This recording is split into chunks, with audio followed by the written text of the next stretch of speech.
Nehru Memorial Museum and Library, in which we have the great honor of having Professor C. Raja Mohan speaking to us on changing geopolitics of the Indian Ocean. As the saying goes, Professor C. Raja Mohan is really one of those people who don't need any introduction. However, there are a few things which I would like to say about Professor Raja Mohan. He is currently Director, Institute of South Asian Studies in the National University of Singapore. He was earlier Professor of South Asian Studies at Jawaharlal Nehru University, New Delhi, and at the S. Rajaratnam School of International Studies, Nanyang Technological University, Singapore. He is one of the foremost thinkers of the realist school of international politics in India. He was also the founding director of Carnegie India, New Delhi, the 6th International Center of the Carnegie Endowment for International Peace, Washington, D.C. He was the Henry Alfred Kissinger Chair in International Affairs at the United States Library of Congress, Washington, D.C. from 2009 to 2010. He has written many important books. In 2004, he wrote a book titled Crossing the Rubicon, The Shaping of India's Foreign Policy. Recently, he has written 2 books, Samudra Manthan, Sino-Indian Rivalry in the Indian Pacific, and Modi's World, Expanding India's Sphere of Influence. So I warmly welcome Professor Raja Mohan. I have been reading his writings for the last 20 years and have always felt inspired by his views on India's, what is required for India's foreign policy. Now, the subject of today's lecture by Professor Raja Mohan, Changing Geopolitics of the Indian Ocean, is extremely important. As we all know, for thousands of years, the Indian Ocean was at the heart of the world system. The world system was based not in the Atlantic, not on the Pacific, but on the Indian Ocean.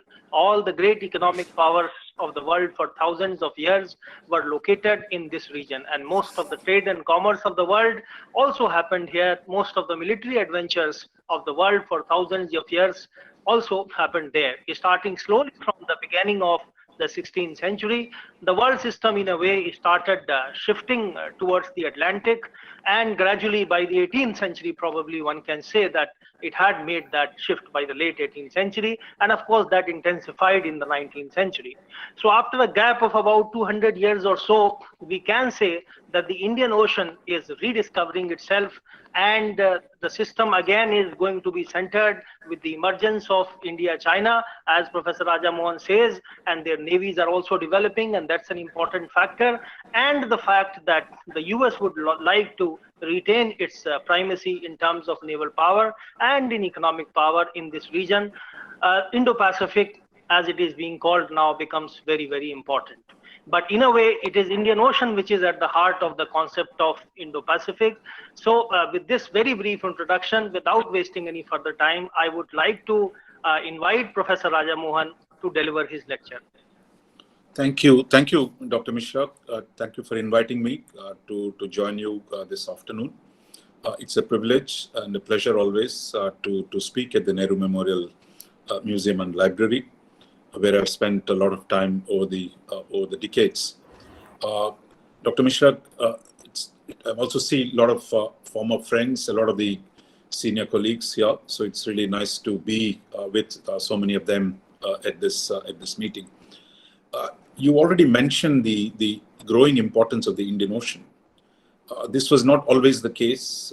We've had long periods in which India tended to ignore the maritime dimension, especially in the decades after independence, thanks to the partition, the entry of China into Tibet and its control of Tibet, saw the ever-growing preoccupations with the troubled frontiers on the north and the northwest, and the maritime dimension tended to kind of drop off the discussion. But today what we're seeing is, despite the sharpening contradictions in the north and in the northwest, that India faces even more turbulent challenges today in the China frontier as well as on the Pakistan side. There is today a far greater recognition of the importance of the India's large maritime frontier that exists and the challenges that it presents. That is, India can't choose that it can't only do the continental, address only the continental challenges. It also will have to deal with the maritime challenges. Because you mentioned China.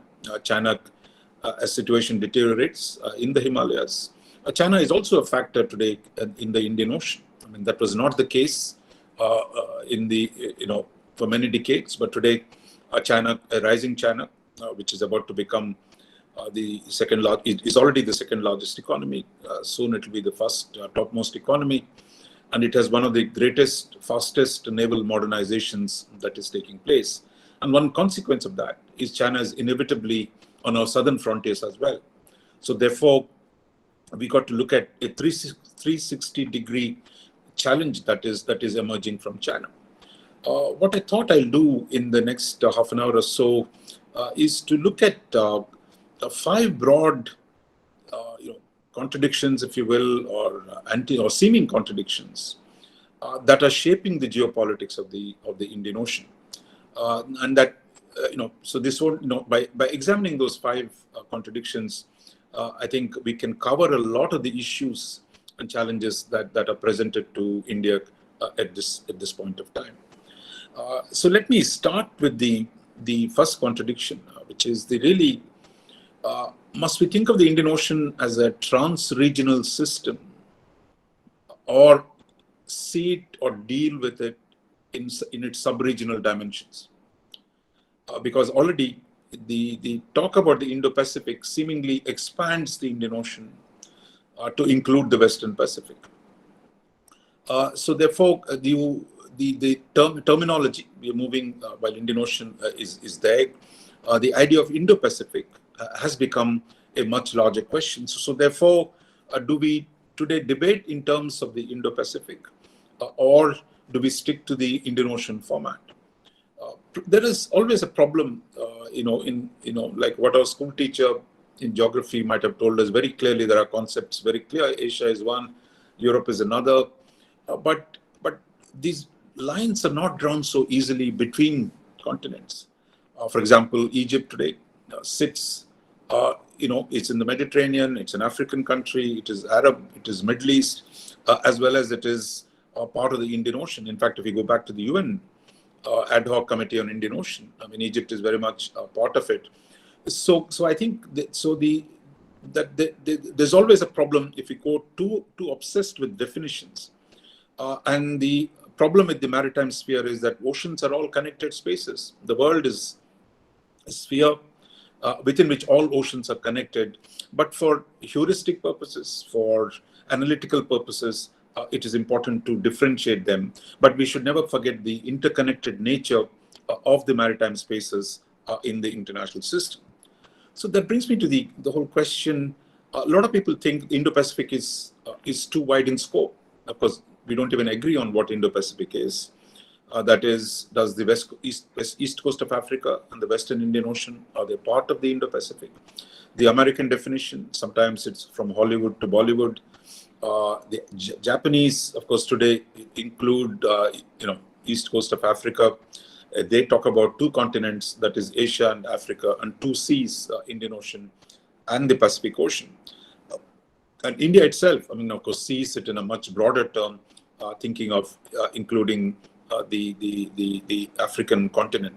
For the Chinese too, though they don't accept the notion of Indo-Pacific, for them, their interests, their presence in the Western Indian Ocean, in east coast of Africa, have dramatically risen in the last many decades. After all, the the first foreign military base that China has acquired is not in the Western Pacific. It is in Djibouti, which is really at the cusp of Africa and Asia, in the northwestern corner of the Indian Ocean. So I think we should think of the regions. We should understand the geographic complexities of it, but not get too obsessed with defining very narrowly what a particular region is. There was also criticism in the past that if Indo-Pacific is too wide, a region to be dealt with in a single framework. Because many policymakers said, look, how can you really organize anything in the Indo-Pacific when the regional space is so large? We're already seeing how difficult it is to organize things in SAARC, difficult to organize things in ASEAN. So how can you have a whole Indo-Pacific wide institution or organization? But I think that those problems exist. And I think those problems existed even with the Indian Ocean.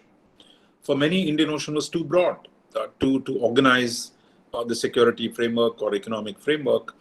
Because if you go back a few years ago, I mean, is the Persian Gulf. Of course, it is part of the Indian Ocean. But the security implications, the security dynamics of the Persian Gulf, the Arab Gulf, and the Arabian Sea has a logic of its own. I mean, so you cannot simply, deal with the very macro conceptions of Indo-Pacific or the Indian Ocean while neglecting the sub-regions. That is, the reality is both. I mean, that we have a meta space, the Indo-Pacific or the Indian Ocean, if you will, but it's also important to remember that it's also divided into sub-regions. For example, that now, and there are new sub-regions that are beginning to come into view. Some of you would have heard recently, they talk about Eastern Mediterranean. Eastern Mediterranean, there's a lot of new gas oil resources have been found. And in Eastern Mediterranean, you have actually Egypt, Israel, Greece, and Cyprus coming together to deal with the challenge from Turkey, because Turkey is further away. So the Eastern Mediterranean as a concept, if India's new West Asian Quad takes off, the Eastern Mediterranean is going to be an important area where India will have to be dealing with. And then you have a region called the Horn of Africa, the Red Sea and the Horn of Africa. Of course, they're part of the Indian Ocean, but today they have acquired a dynamic of their own, where the conflicts between the rising powers of the Gulf, that is UAE, Saudi Arabia, Turkey, and the contestation between them for influence in the Horn of Africa, where extraordinary things are happening there in the region. Therefore, the Horn of Africa is a sub-region, but it's also part of the larger Indian Ocean. Similarly, if we go further south to the 5 islands, sometimes we call them the Vanilla Islands. Those are Island Reunion, which is part of France, Madagascar, Comoros, Mauritius, and Seychelles. Now, these have a unique history of their own. They were under the French influence. Most of them speak French. They used to sit on a very vital trade routes. Before Suez Canal was discovered, all the shipping came through these islands in the southwestern Indian Ocean. So therefore, that region too, where Chinese are today trying to break into this region, into the Western Indian Ocean, Southwest Indian Ocean, and that has become a live region in itself. And then coming closer home, I mean, you have the Arabian Sea. As we mentioned, the Gulf, the crisis, the energy-related security issues are all concentrated in the Arabian Sea. Then you have the Bay of Bengal. We never used to talk about Bay of Bengal in the past, but today, as the Chinese submarines come into the Bay of Bengal, they're probing the Andaman Sea. We have Chinese pipelines have come to a place called Chakpyuk in the Arakan coast of Burma. Chinese are also planning to build railways between Yunnan province and the Bay of Bengal. So just as you had the China-Pakistan Corridor connecting China to the Arabian Sea, we're going to see a China-Burma corridor that's going to link southwestern China to the Bay of Bengal. So Bay of Bengal becomes an area of inquiry in itself, while we also must deal with the notions of Indian Ocean and the Indo-Pacific. So I think the reconciliation of this contradiction lies in recognizing both the larger big picture coherence of the Indo-Pacific and the Indian Ocean, while at the same time also noting the very specifics, the concrete conditions of each of the sub-regions, which have become important in their own capacity. Therefore, in India, that wants to play an active role. I mean, we today debate quite a bit of the Indian Ocean and the Indo-Pacific, but in my view, not enough on the sub-regions, because beyond what we have on our own doorstep. But I think it's time for India to pay even more attention to Southwest Indian Ocean, to the Horn of Africa, to Eastern Indian Ocean, and further down to the Andaman Sea, that we need to focus a lot more attention to the micro regions, because to be effective there, that we need a far better understanding of the subregions of the Indian Ocean. The second theme, I think, historically, that a contradiction that we have confronted in the Indian Ocean is: do we prefer multilateralism or do we prefer minilateralism? Minilateralism is something new, something like the Quad. We today talk about India, US, Australia, Japan. There was also the India, France, Australia till the AUKUS came in the way. So the notion of minilateralism, the small groups are going to be active in the region. But traditionally, our emphasis was on multilateralism. For example, India spent a lot of time calling for a declaration of the Indian Ocean as a zone of peace. In the 70s, we worked with Sri Lanka on that. The UN had set up an ad hoc committee for almost 50 countries of the Indian Ocean, debating the terms of peace and security architecture in the Indian Ocean. Like all good things the UN does, nothing came out of it. And in the 90s, we set up the Indian Ocean Rim Association, which is like a regional organization. Not everybody is a member of it. Only selective countries are members of the IORA, where everyone has to agree to have new members. But the IORA, nearly set up in 1997, if I recall right, in the last 2.5 decades, it is not still a powerful organization, but I think it is far more active today. But it is still some distance away from being an effective organization.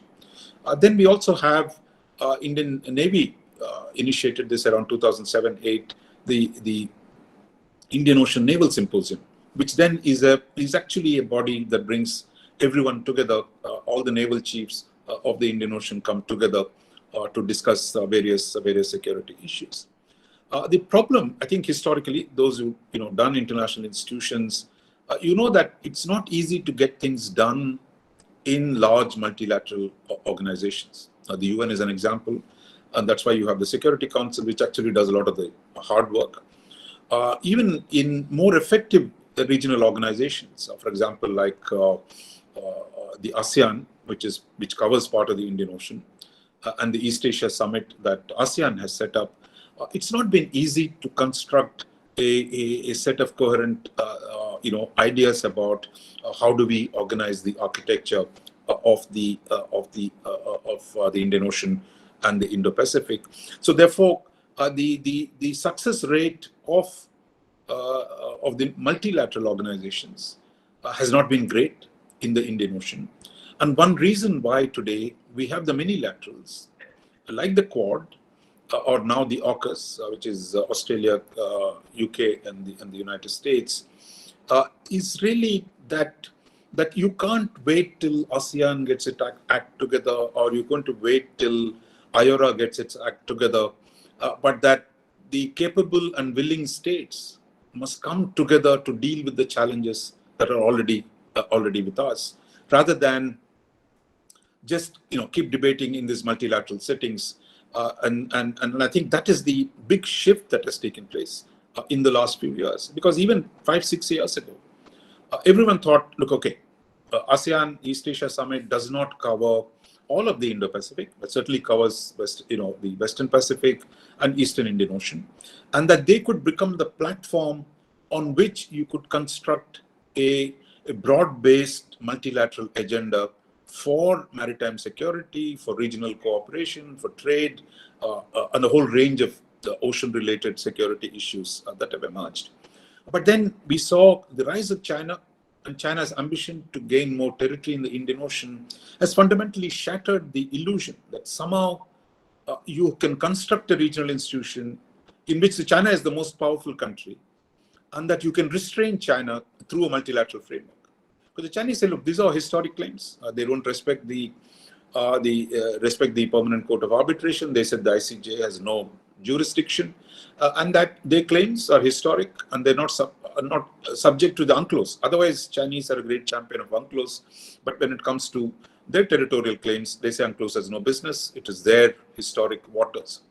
So therefore, when one country behaves like this, the idea that you can solve this problem in a multilateral framework, because the ASEAN is still talking to China about a code of conduct, Let's see how much comes out of it. That conversation has gone on for years. But I, for one, as a realist, I don't expect Chinese are going to simply give in just because you want to do a code of conduct with the ASEAN. In fact, the Chinese expectation is much of the world will simply accept the new reality of Chinese power and adapt to it. That's exactly what they thought they were doing in Ladakh. That's exactly what they thought they were doing in South China Sea. That's what they believed when they took over Hong Kong, and that's what they think they can do to Taiwan. The old commitment of peaceful unification is going to give something to the capacity they think they have the power today to do unilateral solutions. Therefore, that is the context in which the Quad has come up. That you need to get 4 countries together to be able to generate deterrence, provide alternatives to Chinese hegemony in this region.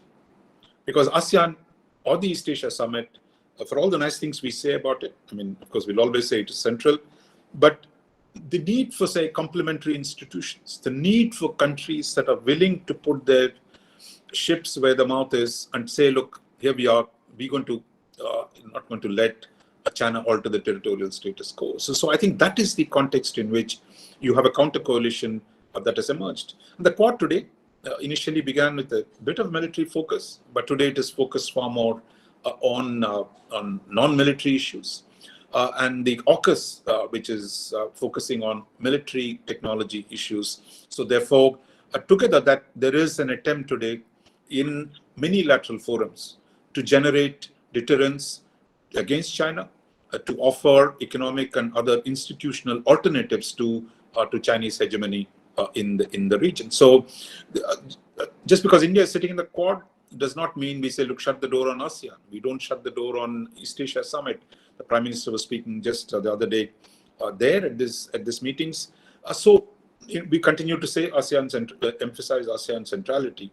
So the important thing is you got to do both. That you must engage everyone in the multilateral domain, but at the same time recognize the limitations of multilateral institutions while actually focus more on mini-lateral institutions, actually, where you can do things, you can deliver what people want, rather than merely sit and talk in large multilateral forums. So I think we have to do both.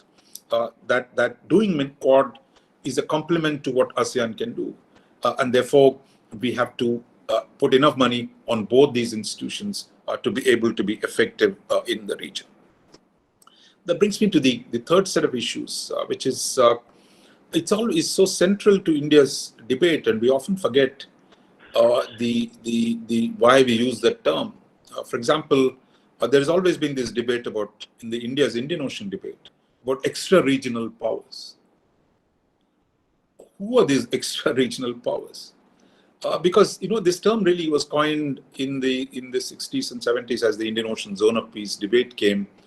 India's position at the time was, look, we were really purely non-aligned, purely third worldistic. We said, look, if only all foreign navies get out of the Indian Ocean, there'll be peace and joy between everybody in the region. So when the British announced the withdrawal from east of Suez in 1968, and Britain, as you know, kept peace or was the dominant naval power for nearly 2 centuries. I mean, starting from late 18th century to the mid 20th century, the Royal Navy and Britain were the dominant power in the Indian Ocean, which was called a British lake. So when Britain announced its withdrawal, at that time the Americans were going to replace the British in the late 60s and the early 70s, when the US came in to replace the Britain as the dominant naval power in the region. So at that time, this debate about strategic vacuum emerged. And India said, look, there is no such thing as vacuum. Only the outside powers should just get out. I mean, just leave it to us in the region. We'll make it very nice and good for everyone. But of course, that was a delusion. This idea somehow that you just ask the other guys to leave and things will be happy. In fact, the more we said this in the 1970s, our Pakistani cousin said, yeah, you want the Americans to leave because you want to dominate the Indian Ocean. So the moment India said, extra-regional powers, most other countries were actually drawing the extra-regional powers for their own security interests. So this notion that somehow we're all agreed on an extra-regional powers being kept out, I think is a propaganda solution. It means nothing, because the developing countries did not have the power to throw the Americans out of the Indian Ocean, and nor did they have the power to throw the Russians out of the Indian Ocean, nor do we have the power today to throw the Chinese out of the Indian Ocean. So this idea somehow the Indian Ocean will be free from extra-regional powers, it is nice propaganda theme, but it has never had a realistic basis. Because India is not the only one which uses the theme of extra-regional powers. If you go to Malacca Straits, Malaysia, Thailand, and Indonesia say, oh, what this patrolling of the Malacca Straits, which is one of the world's most important sea lines of communication, only the regional powers will do it. No extra-regional power should be allowed to run the security of Malacca Straits, which also keeps India out. That if you say it's only 3 countries that can do the Malacca Straits, the Indians will be kept out. Of course, they can't keep India out. They can't keep China out. Chinese come all over the place through the Malacca Strait and various other places. So this notion, or Iran, for example, today, in the Persian Gulf says, oh, extra-regional power should get out. Only they will do the security, and maybe with the Arab Gulf.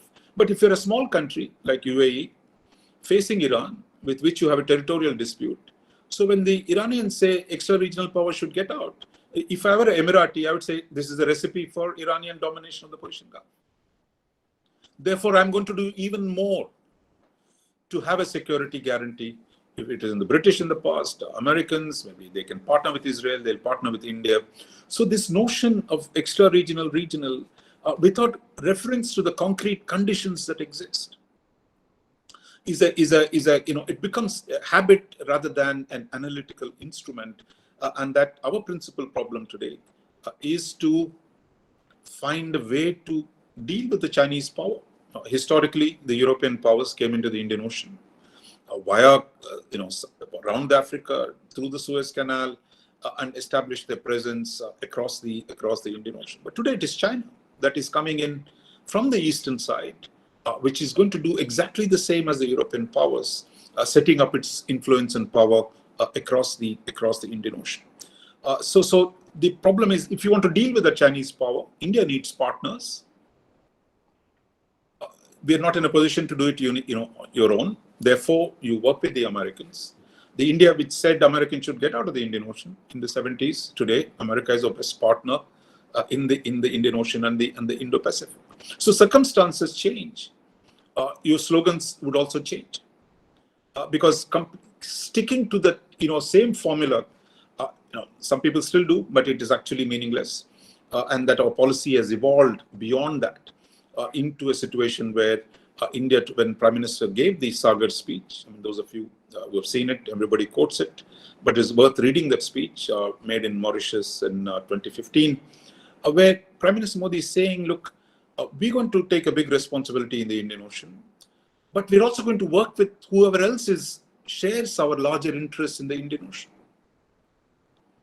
Prime Minister Modi didn't say extra-regional power should get out. He's saying, look, we are a big country in this region. We're going to play a larger role than before, but we're willing to work with our partners who share our objectives. So that's very different from the rhetoric of regional and extra-regional. Meanwhile, of course, Sri Lanka hosts a whole lot of Chinese facilities, dual-use facilities. You have the Pakistanis doing something in Gwadar. Djibouti, Chinese already have a base. So you're going to have that presence of an extra-regional power, if you will, and even the Russians are showing up. They're doing lots of things in Africa. They recently showed up in Sri Lanka. So all the major powers are going to be in the Indian Ocean. For any analysis, that must be the beginning point. And we say, within this, how best do we secure our interests? How do we work with our partners to make sure that our interests are secure in this context? So therefore, talking about regional, extra-regional is a meaningless exercise. The fourth issue that brings me to the larger question. I think it is the two big ideas of international security. One is about collective security, which means all for one and one for all.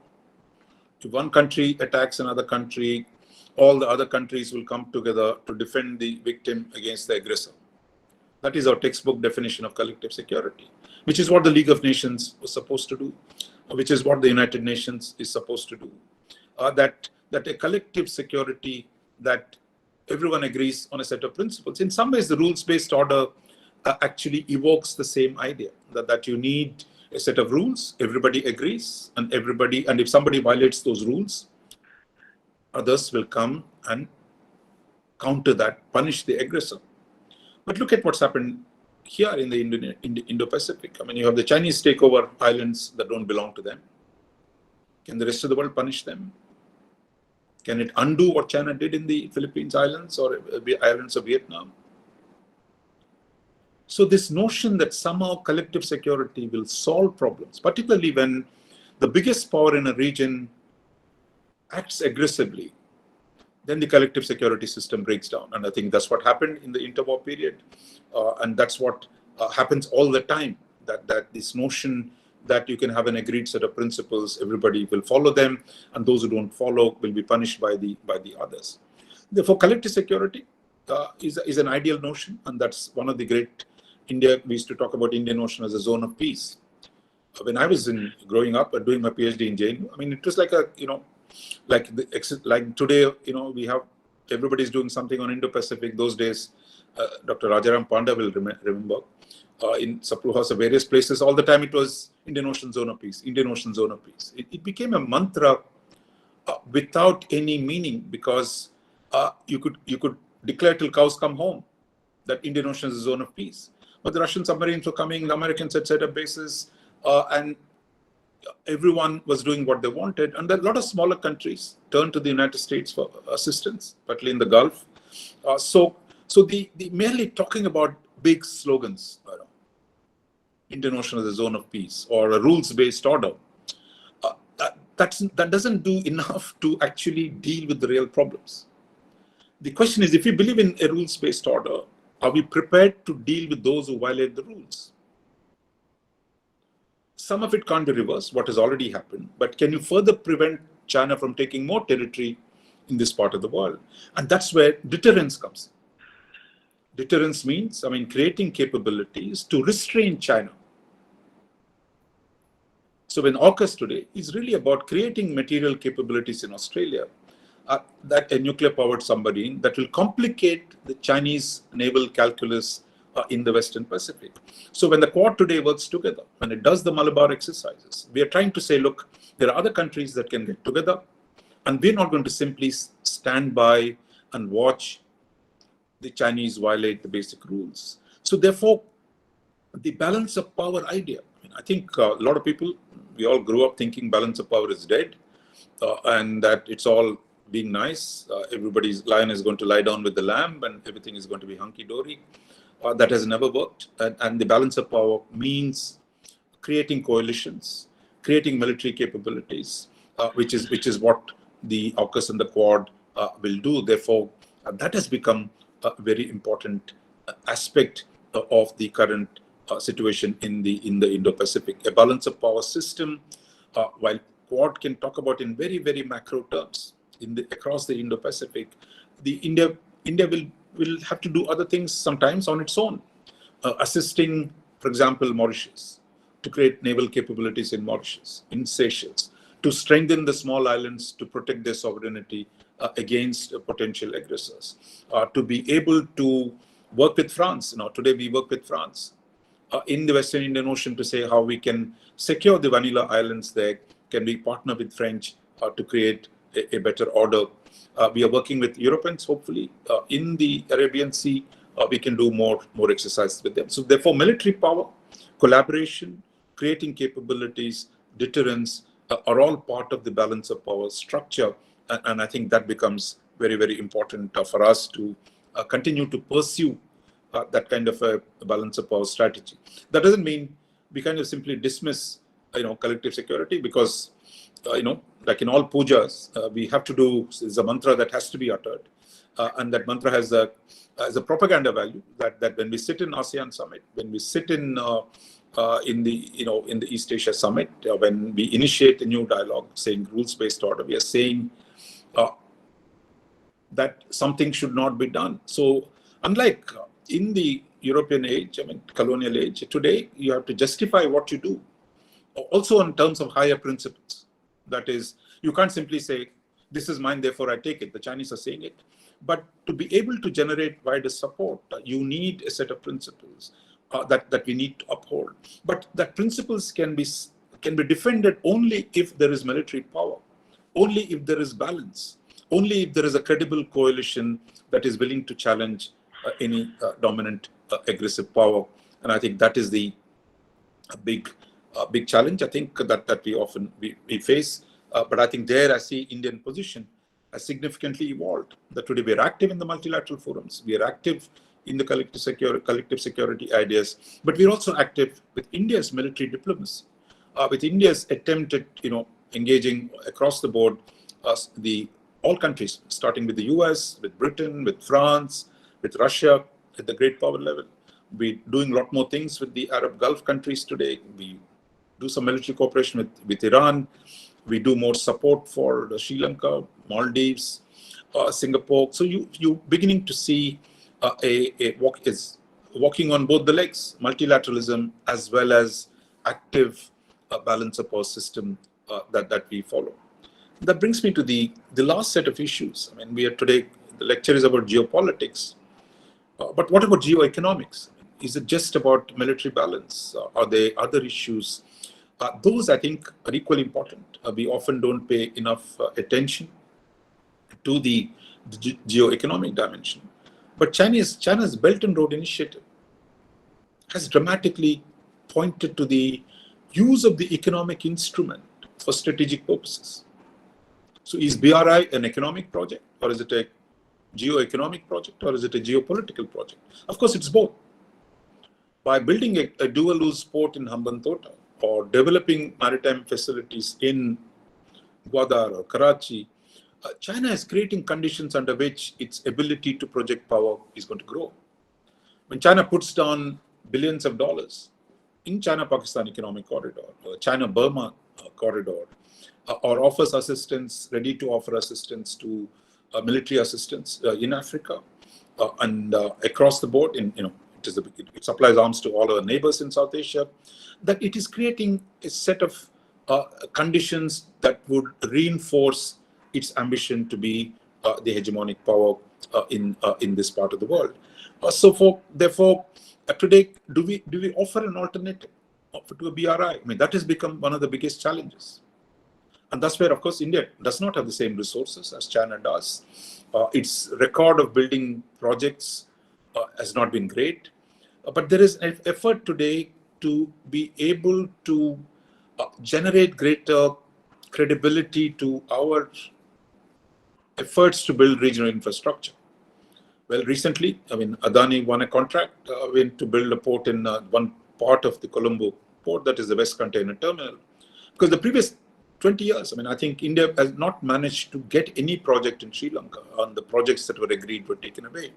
But historically, India tended to do foreign projects on a government-to-government basis, which in the Indian case, that introduces complexities and which is very, very difficult. But unlike China, which can use money, cheap money, state-led institutions, Indian system cannot do that. Therefore, Indian private sector will have to play a much larger role in the port construction, in the neighborhood, in promoting infrastructure. But the plan is really barely there, and I think we're just starting down that road. There is also an effort, for example, to work with the US in the Quad to see whether we can pool our resources to do infrastructure projects, connectivity projects, which are of geoeconomic significance in the region. But it's hard, it's not easy to set up that kind of condition. But I think the efforts have begun. And Europeans, for example, recently have talked about a global gateway. Recently, the EU strategy on the Indo-Pacific talks about creating infrastructure in the region. So many more countries are now coming in. For us to criticize Belt and Road Initiative as bad, economically unsustainable, environmentally damaging, a debt trap, that it presents a debt trap to the recipient countries, that's fine, that's a critique. But if you don't offer an alternative, the critique means nothing. So therefore, the need to generate an economic component to the strategy of Indian Ocean, that has become fairly important. In the last few years, I think we're beginning to see a lot more Indian activity on the infrastructure side, but I think we need to do a lot more, much bigger projects in various places to be able to deal with the larger geoeconomic ambitions of China. And it's not just building ports, simple things like underwater cables. China is doing the big cables today between Pakistan and Africa, so much of the internet traffic is going to go on that. It took long years, and finally it was the Modi government that actually laid a pipeline within India, shall we say, from Chennai to Port Blair.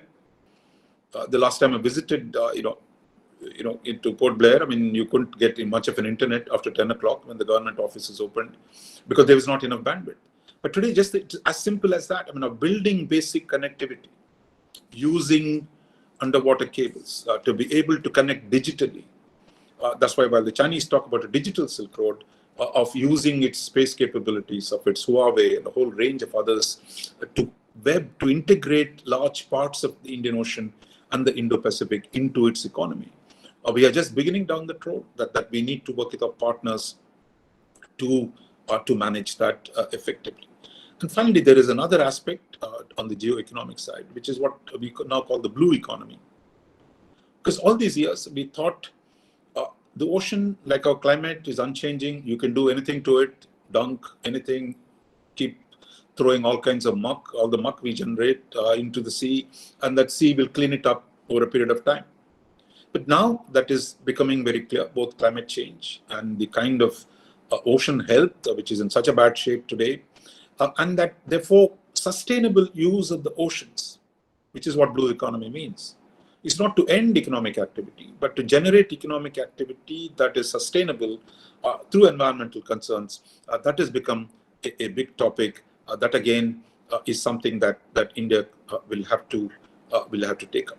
So let me conclude by once again reviewing these 5 contradictions that we talked about. One is the definition of the region.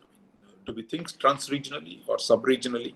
We said we need to think both, and at the same time, multilateralism and minilateralism. We need both the activities. We can't simply say we'll only deal with one. 3 extra-regional powers, that we transcended that debate today. We work with, the question is who is willing to support us, not whether that person is inside the region or outside the region, but it is because all outside powers are here. And therefore for us to find the right partners and work with them to strengthen our position, that has become the more important thing. And the balance of power, collective security debate, I think India attitudes are moved towards a more balance of power system because the consequences of an imbalance of power, that is when you don't have enough balance, the consequences are going to be quite terrible. And finally, there is just the emerging awareness of geoeconomics are as important as the geopolitics of the Indian Ocean. But I think the Saga speech and much of the activities since then, the creation of the Quad, the expanding India's Indo-Pacific Oceans Initiative, a whole range of initiatives today, and that these today form a basis for a more effective policy, but a lot would depend on its effective implementation. So I'll stop here, Dr. Mishra, then if you have any questions, you can. Thank you very much, Professor Raja Mohan, for that very, very insightful lecture on this important subject. We are now open to questions and comments from all members of the audience. I would request everybody to please be brief.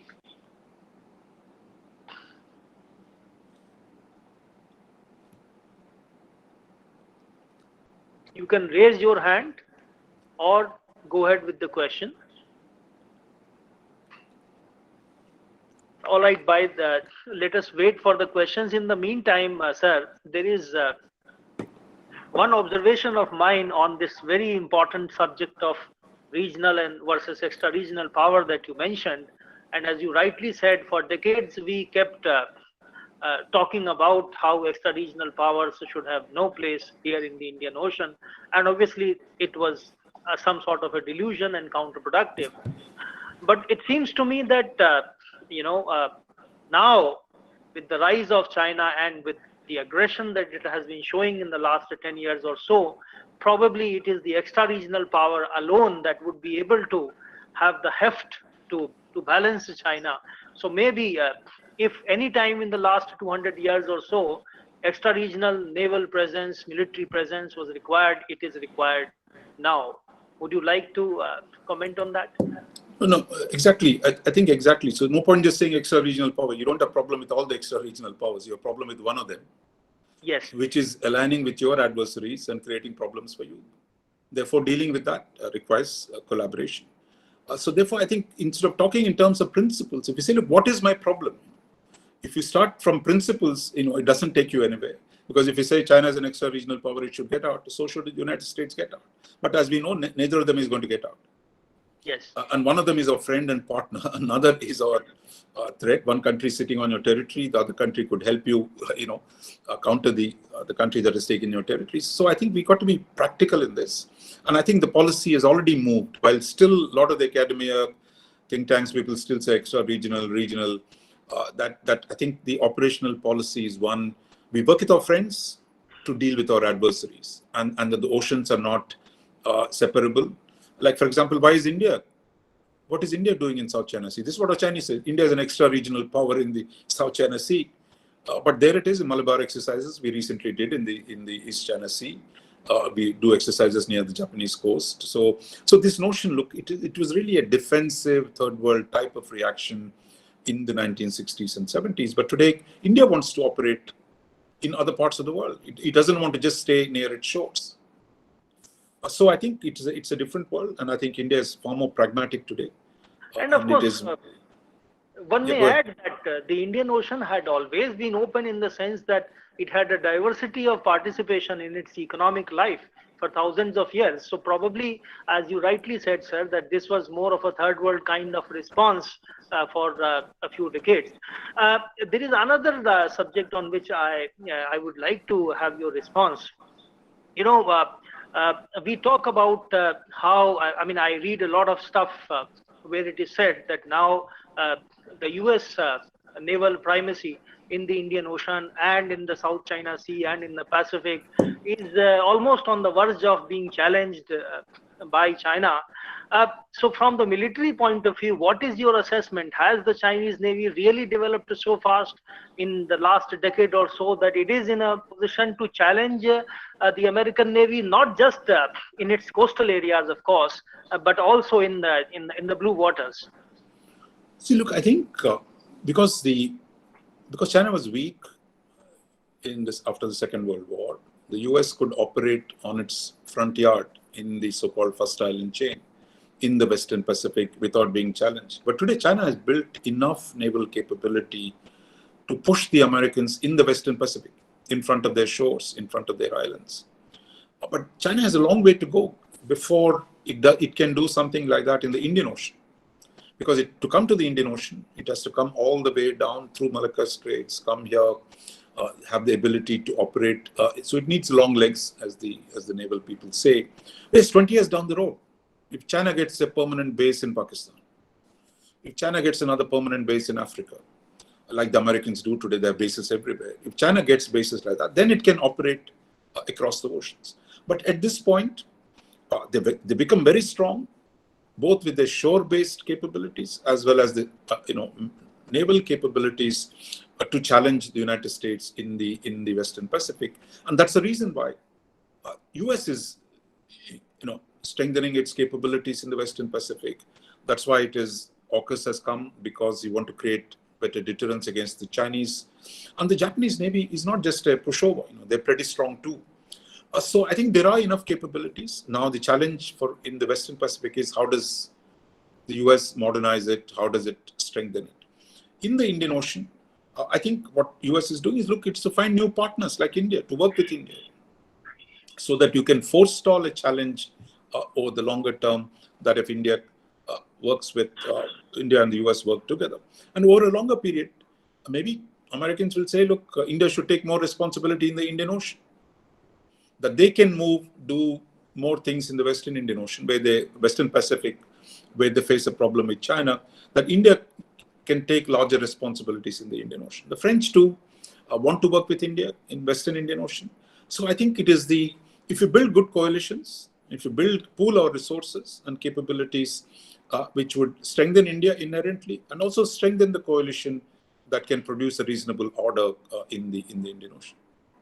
Thank you very much. There is a question from the audience. Mohan, please go ahead. Thank you, sir. Thank you, Raja Mohan, sir. Bhuvan here. I studied masters, IR masters in Jamia, and then I'm pursuing law from IIT Kharagpur. Thank you for this wonderful session. I have two brief questions to ask. Number one, to what extent, in your analysis, can China constrain India's maneuvering in the Indian Indo-Pacific region by the way of you know creating problems on our northern border? Because we are seeing there are problems every now and then, almost every 15 days, every fortnight, there is something new or the other. And a lot of people say that China is creating these to constrain India from going full throttle into the Indo-Pacific. So that's one question. Second question is with regards to something that you hinted towards, which is India's cooperation with the other powers, especially when it comes to infrastructure building. So, for example, in 2017, there were murmurs regarding AAGC, Asia Africa Growth Corridor, that we were doing together with the Japanese in some East African countries. Now, we did not hear a lot about that after that. Uh, a probable reason can be probably we are not being able to cooperate very well or interface very well with these different countries owing to different work cultures, etc. So and bureaucratic processes as well. So two things that I want to really have an idea from you on is: number one, uh, is our cooperation with these countries, quad countries, etc., on a strategic level different, military level different, and is it different from our cooperation with them on the economic sphere in the Indo-Pacific region? And what are the hurdles to such challenges? What are the challenges to such cooperation? Thank you, sir. That's a lot of questions. I mean, I think, look, Chinese are not taking your territory in the north just to prevent you from going to the Indo-Pacific. They have a claim. They're saying, look, this whole thing belongs to us, therefore we're just taking it. So they're not doing it for some motivation that India should not go to the Indo-Pacific. That's a choice we have to make. He's saying, look, this is my territory, I've always claimed it. Now I'm so much more powerful, therefore I'm taking it. So for the question for India is, look, how does it, meanwhile, they're also coming into the Indian Ocean. They might set up bases in Pakistan, Sri Lanka, wherever it is. So you have to deal with that problem as well. So therefore, for us, the question is, how do we better disposition our defense resources? What is the balance between the continental challenge and the maritime challenge? Or do I do more on the land side? If I do more there, how do I fill the gap in the naval side? And that's why the Quad becomes important, Malabar becomes important. We work with our other friends to strengthen our position on the maritime side, because we're not asking anybody and nobody's going to come to Ladakh to defend your border. So you have to do both. So it's a question of choice of how do we distribute our resources. Where we have to do it on our own in the Himalayas, we do it on our own. But in the Indian Ocean, where we can work with others, we should work with others. That is the current strategy, where we build partnerships in the maritime side while strengthen ourselves unilaterally in the Himalayas. Look, I think the problem on the infrastructure side, look, as we said, China runs a state-led institutions. The banks give cheap money. The top infrastructure companies, they borrow cheap money. They can show up anywhere. They can use what is called sharp power, bribe their way into projects, and then bring in Chinese manpower, Chinese, speaking people. So you have actually that model. No other country can do that. In America, anyway, state companies don't do infrastructure. There it is the private sector that does infrastructure. In India, we have problems. If you send the private sector, if you send the government wants to build a port in Sri Lanka, you have the vigilance, you have the, a whole lot of layer upon layer of procedures which need to be followed. So by the time Delhi wakes up, Chinese have already built a pipeline in Burma. So I think that's where we need to let our private sector, there are today capabilities. For example, in the port sector, what Adani does or what Larsen and Toubro does, there are capabilities today. Or today, if Ambani does actually do 5G, can we then go out in partnership with the Americans and say, look, can we help 5G in some other countries? For example, on vaccines. India, at one point in time in the 50s, 60s, we had mastered the whole supply chain because everything was produced in India. But once the Chinese started dumping cheap stuff, we lost a whole lot of ground in the intermediaries. We still now depend on imports from there. But today, if you can reboot your vaccine supplies, you can supply vaccine to a large number of countries. So I think there are a lot of things we can do, provided we create the right policies and facilities. But as I said, look, we're learning on the job. It's going to be hard because the Chinese have moved in so fast in so many places that it is really, and then getting 4 people to work together is much harder than one country deciding what it will do.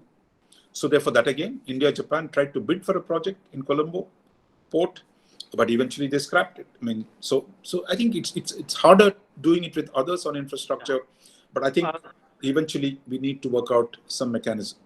We have a couple of questions from the audience present here. Dr. Amit Kumar, please go ahead.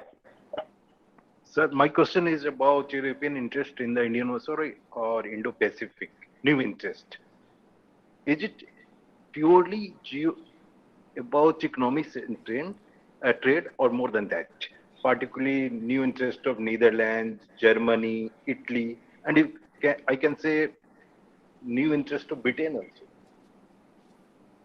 We have another question from the audience here. Sir, we can take another. Please go ahead. No, I think Europe, if you lead the EU strategy on the Indo-Pacific, I mean, it covers a wide range of areas. I mean, it's not just doing military. I mean, you can say, look, the American focus is largely military, but the Europeans now talking about pandemic, health, they want to build infrastructure, they want to, promote institutional strength. So the European strategy, if you read the document which came out in September, is much broader than military.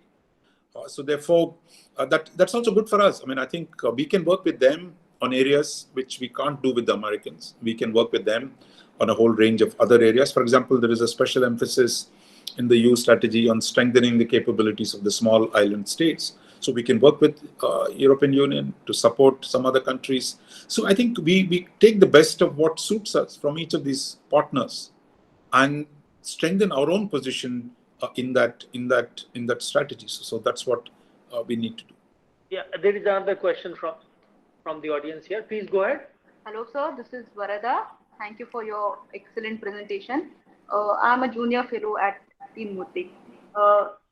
Continuing with Geoeconomics question, when we still have that socialist hangover of pre-1991, and especially domestically when the opposition has found new left economic strategy for themselves, how do we deal with these domestic pressures when we are talking about private enterprise and government encouraging private enterprise to invest in different countries and geostrategically important locations? That's first question. And second, since you are talking about MiniLateralism as the new trend and which seems to be going to be here for a long time from now on, how do we see the change in balance of power? If you could reflect upon in terms of your understanding of trends that are unfolding in BOP. Look, I think one of the problems of being democracy, look, you're never going to be as effective as an autocracy in foreign policy. But that doesn't mean we should become an autocracy to make our foreign policy more effective. So, like, you deal with what you have. I mean, look at the United States. I mean, it's a miracle anything gets done. The Senate is 50-50. You have a casting vote by the vice president. The parties are divided. They're fighting with each other. One package of an infrastructure package, which Biden wanted to pass, it's taken 6 months. It's still not done. So I think that's part of our life. So our democracy is a handicap that you have to work with that handicap, and you can't say, look, dispense with it. But within that, try to generate policies that reduce government role, and that if your private sector has the capacity to do things. For example, I mean, Air India privatization. Now you've done something. Why have the Southeast Asian and the Gulf Airlines taken away all the Indian traffic? India is now a global country. People are traveling all over the place. Thousands and thousands of people are traveling. Who's getting this traffic? It is the Southeast Asian Airlines and it is the Gulf Airlines. That's because our policies wrecked Air India completely, its inability to function as an efficient airline. But today you've taken a decision that's in a good direction, where if Air India reclaims its, gets its act together, it's going to take a lot of time. That if you have a choice of flying Air India or Singapore Airlines, I mean, I would fly Air India to come to Singapore. Who would not want to, your own, people, this more comfort level. But we made it, almost a punishment to travel by Air India. But now, hopefully, that will change. Similarly, on a whole range of private sector activities, I mentioned on 5G issue today, if actually Ambani, the Jio, Airtel come up with the solutions on 5G, they're talking about it. They can then compete globally to Huawei or whoever it is, Ericsson, Samsung, etc., to develop to actually compete and bid for projects.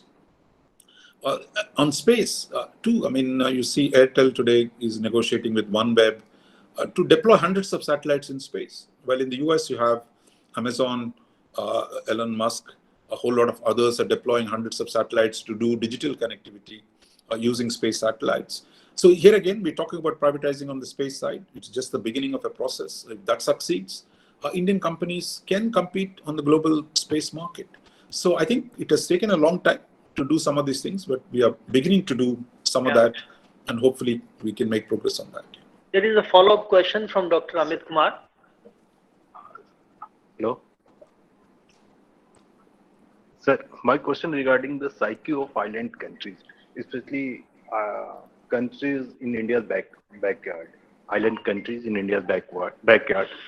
Do we see minilateralism, not multilateralism, will suit to this country, particularly Sri Lanka, Seychelles, Maldives, and Sri Lanka's reaction to joining or about idea of zone of peace again and again after the AUKUS and Quad. Sri Lanka is talking about idea of zone of peace. This is purely guided by Chinese interest, or this is realist approach from Sri Lankan North? No, I see. Look, all countries have an ideology. If you can't transcend your own propaganda, you get into trouble. I think Sri Lanka today has problems. Its economy is not doing great. Its dependence on China has grown dramatically. So you've got to see that in the larger context. And second, they have problems with us. After all, India intervened in the country. Whenever Indian Foreign Minister Jaishankar goes to Colombo, he has to talk about the Tamil question. So which we won't accept it from anyone else, but we are saying, Tamil rights are important. So their nationalists have a problem with our policy towards Sri Lanka. Now, you can say, look, it's not a question of right or wrong, that the last 30 years, the emergence of the Tamil question has complicated India-Sri Lanka relationship. So will the Britain and America say, look, human rights should be respected of Tamils. There should be an inquiry into the, truth and reconciliation on what happened in the killing of LTTE cadres in the north and Prabhakaran. Sri Lankan nationalists are not going to accept it. So I think there is a problem now. There is they see Pakistan and China too. Sri Lanka sees Pakistan and China as a way of securing its autonomy from India. Now, is it a good policy for them? But that's not for us to judge. The question is, we have to find a way of changing their calculus. And that's how, for the first time, Prime Minister Modi has sought to use Buddhism, use the Buddhist and civilizational link to engage with them in a much more deeper sense. While raising the Tamil question, we also stepped up the engagement with the Sri Lankans, with the Sinhalese nationalists, with the majority community there, without giving up your other cause. So therefore, you have to create conditions under which it becomes natural for Sri Lanka to work with India rather than with China. But for that, we have to overcome some of the history of the last 4 decades and find new ways of doing business. And that's why winning this project of West Container Terminal was a big thing, because till then, they were not giving any projects for India. They were giving it all to China. So I think we have to navigate this complexity. And most countries look, domestic politics is what trumps over foreign policy. So I think there we have, because we are subcontinent, we have each other's societies, we're interconnected, we, step on each other's toes. So our challenges are much more, it's easy to go and build, if Indian company wants to do something in Mauritius, it's pretty easy because we have a lot of goodwill there. But even there, the Chinese are competing. But in Sri Lanka, we are too close. We have complications between ourselves. So it gets harder. But I think we have to keep trying because it's our region, and we must make it more attractive for Colombo. For Maldives, things have improved right now. So therefore, we have to find ways of working with them to develop greater cooperation within our own region. But it's going to take time, and that's why what's happened in Maldives in the last 3 years, we're doing a lot more projects in Maldives today. We're doing a lot more projects. Sri Lanka, we got the first big project. If the tank farms and other things come, then you can have much greater trust and confidence between ourselves. Professor Rajamohan, we have a question from Dr. Surya Prakash, Vice Chairman of Nehru Memorial. Dr. Rajamohan, you are somebody who has seen Government of India working over several decades. The way we have worked our foreign policy, the way we have looked at our own strategic affairs. Do you see any change now from the way we look at things, the way we do things, the pace at which we do things, say from the year 2000 onwards? That is one. Secondly, is there any change in the way we are dealing with these things post 2040? Sure. I think there are two levels at which change takes place. One is structural. When a country's domestic structures change fundamentally, your foreign policy begins to change. I think that's purely circumstantial. For example, I'll just give you two examples. 1991. Okay, two things happened in 1991. One was the collapse of Indian economy. The old socialist model or the inward-oriented model was bankrupt. You had to get money. You had to adapt economic liberalization at home and globalization outside. No, those two pillars fundamentally changed your foreign economic policy.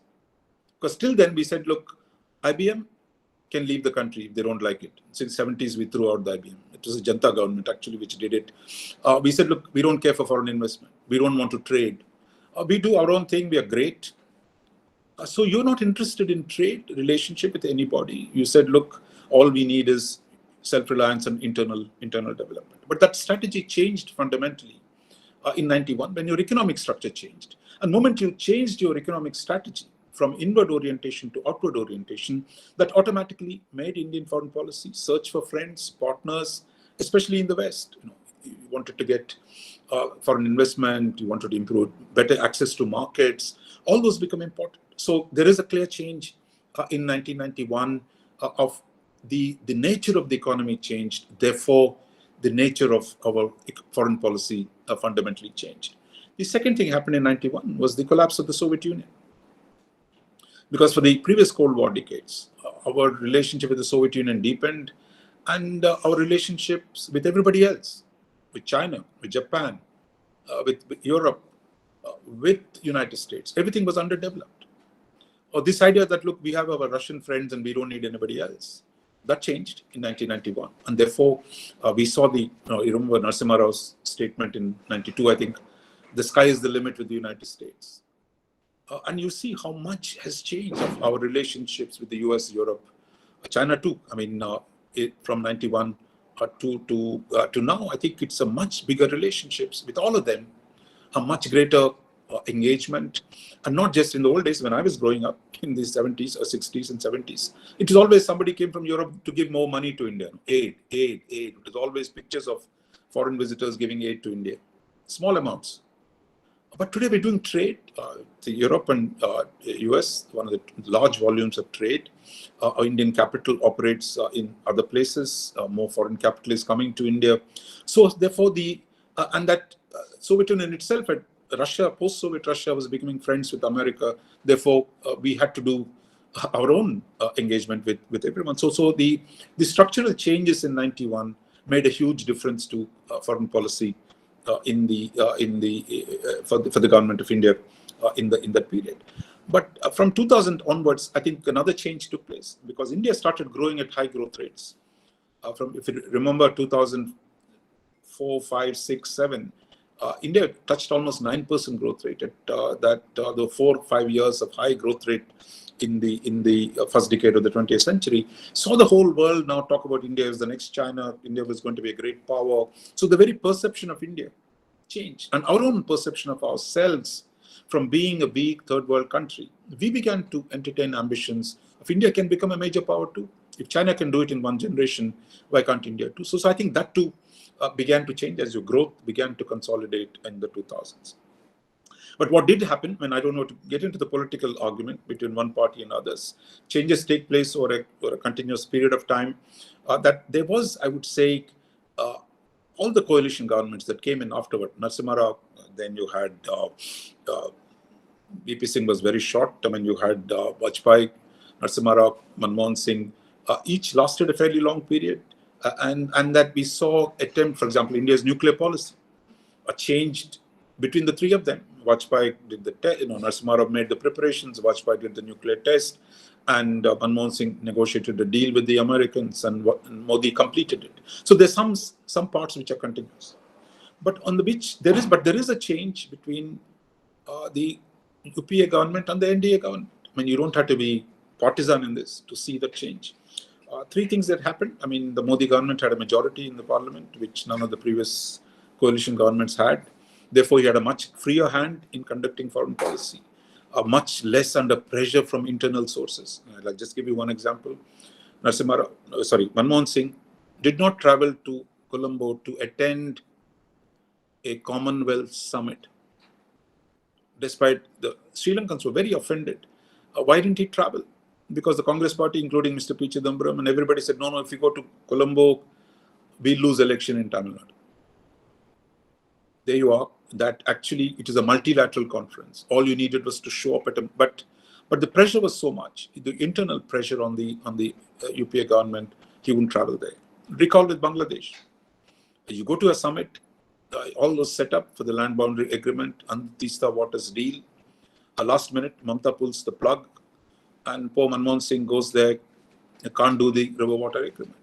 So I think the constraints of a coalition government were fairly severe on the UPA government, while Modi government was far more stronger, was freer, and was far more ambitious, I would say, and far less hesitant in dealing with the US, for example. Manmohan Singh was the one who actually created a new ground for the relationship with the US. Remember, he said, George Bush, I love you. But the Congress party was not ready to think of the US as a natural partner.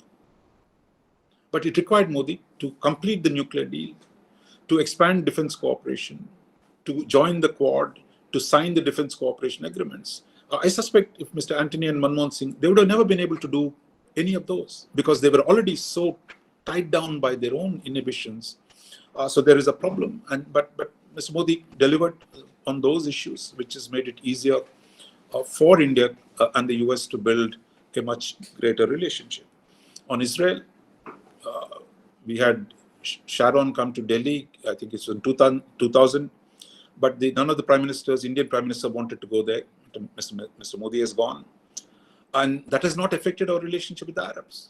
That actually, we've also seen a breakthrough in India's relationship with Saudi Arabia and with United Arab Emirates. Because in the past we said, look, if we do something with Israel, the Arabs will get upset. But we saw you could deal with both on the basis of interest rather than on the basis of ideology. We've seen that to change. I would say the Bangladesh boundary settlement under this government was a big thing that which is the previous government could not do. So I say having a strong government and capable of explaining or not letting domestic constituencies trump you purely for ideological reasons, I think that has certainly helped the NDA government to run a far more impactful foreign policy. And my sense is with the new reforms that are being undertaken today on the economic side, I think there will be even greater opportunities in the days ahead. But there are areas where actually both UPA and NDA were very hesitant to do trade deals, for example. But today, there seems to be a reconsideration under the Modi government. At least it is now planning to do some special bilateral trade deals. I hope some of them come through with UK, with Australia, with UAE, with Israel. So that will be quite interesting to watch whether on trade we have a position that is finally allows engagement. Europe, again, we've agreed to we've started FTA negotiations with Europe. So I think on trade issues, There's been a general problem in India. Hopefully, Modi government is going to overcome some of those. But there are, so I would say, both structurally, big changes have taken place, and having a strong government in the last 7 years has certainly helped India to do a lot more things on the global stage. Thanks a lot, Dr. Rajmohan. Wonderful summation of our foreign policy, despite various governments, coalitions, and so on, over the last 30 years. Thanks a lot. Sir, with your permission, if you have 5 more minutes, one last question that I wanted to ask you. Geography became a rather discredited discipline after the Second World War because of the reasons we all know. However, of course, we don't believe in geographical determinism, but the history of the world clearly shows that no power with the kind of geography that China has been able to either emerge as the supreme power or sustain it for a considerable period of time, to the best of my knowledge. So do you think that China's geography, surrounded by so many important countries on its land borders and of course on the maritime borders, is going to act as some kind of a decisive constraint on China's rise or China's desire to gain primacy, at least in the Indian Ocean or in the Indo-Pacific? Look, I think China has certain constraints, certainly on the maritime side. I mean, the South China Sea, the whole first island chain in which the Americans have dominated for the last 70 years. And it has to come through very difficult seas to enter the high seas. So it has a lot of choke points facing it. But what China has done remarkably, we have to acknowledge their success in overcoming the geographic constraints on the maritime side. That is the way the political leadership can do things to alter the geographic conditions by investing big way in maritime domain. In fact, look at what Chinese have done. I mean, people talk about American threat. I mean, you had Mao Zedong and US and China fought a Korean War, 50 to 53. Thousands of Chinese died, and Mao Zedong's own son died in that war. But 18 years later, he was doing a deal with the Americans. He said, look, Americans were sitting in front of him in all the islands, Japan, Taiwan, South Korea, all the way down. But he said, look, we can do business with China, business with the US. He used the Russian problem to get closer to the Americans, used the American industry to build himself up. And today he's now standing up. So I think that you can actually overcome, if you have the political will and the strategy to overcome adverse circumstances, that you can actually achieve things. Like, for example, today, for India to have a smaller trade with Sri Lanka than China, or with Bangladesh, if China is doing more trade with Bangladesh, means it's not Chinese genius, but it is our failure. Our failure. That you are unable to leverage geography, because India has huge geographic advantages, unlike China. The question is, have we leveraged our natural geographic advantages to the best possible situation, or did we act against our geography? Today, at least, I think there is a greater sensibility to geography and its alignment. Geopolitics is back, geography is back, and not just in a narrow sense. When we're talking about the outer space, we're talking about the moon, the new rules that are going to be set up for the moon. So a whole lot of areas where geography is going to matter. And I think a more critical and informed study of geography will be very, very rewarding for younger scholars today, I think.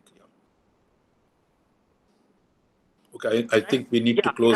Thank you very much, sir, for this very, very insightful lecture. And we have had such an interesting discussion on this very important and relevant subject.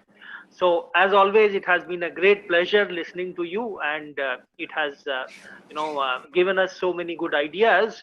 So once again, I sincerely thank you for accepting our invitation, and of course I thank all members of the audience for their enthusiastic participation this afternoon. And of course we look forward to having more discussions and more sessions with you, Professor Raja Mohan. Thank you very much. Thank you, Dr. Mishra, and thank you all for